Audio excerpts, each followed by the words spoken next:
হেদায়েত কিন্তু কোনো পীরের হাতে নাই, কোনো দলের নেতা নেত্রী, কোনো ওস্তাদ বা কোনো বাবাদের হাতেও নাই। হেদায়েত একমাত্র আল্লাহর হাতেই। কথা ঠিক না?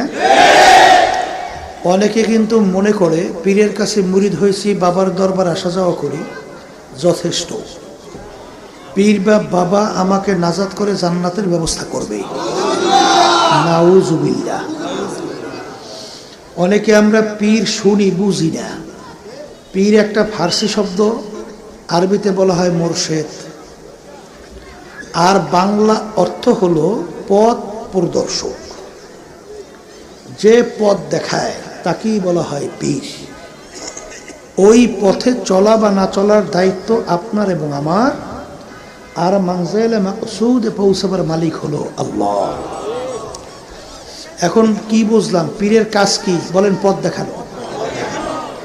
এখন পীর কি নিজের মন গড়া কোনো পথ দেখাতে পারবে? না পারার কারণও তো আমাদের জানতে হবে। আল্লাহ রাসূল সাল্লাল্লাহু আলাইহি ওয়াসাল্লাম বলে গেছেন, তারাকতু ফীকুম আমরাইন লান তাদিল্লু মা তামাসসাকতুম বিহিমা, কিতাবাল্লাহ ওয়া সুন্নাত রাসূলিহি। আল্লাহ রাসূল সাল্লাল্লাহু আলাইহি ওয়াসাল্লাম বলে, হে আমার সাহাবারা, হে কিয়ামত পর্যন্ত আমার উম্মতেরা, তোমাদের কাছে আমি দুইটা জিনিস রেখে গেলাম। কয়টা জিনিস?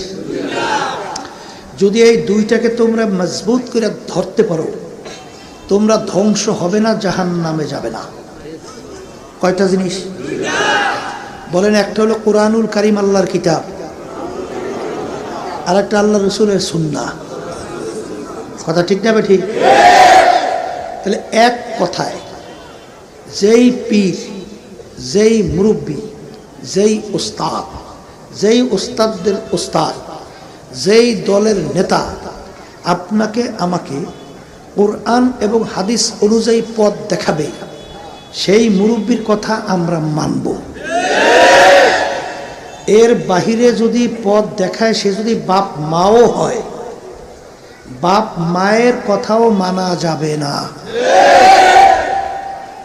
এখন কি বুঝলাম? পীরের কাজ কি? কি কেমনে পথ দেখাইবে? কোরআন এবং হাদিস। এর বাহিরে পথ দেখাবার ক্ষমতা পীর তো ভালো কথা, পীরের বাবারও নাই।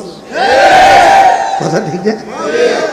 তাহলে আমরা বুঝলাম কোরআন এবং হাদিস অনুযায়ী পথ দেখানোই কাজ হলো হক্কানি পীরের, আলেমের কাজ। ওই পথে চলা বা না চলার দায়িত্ব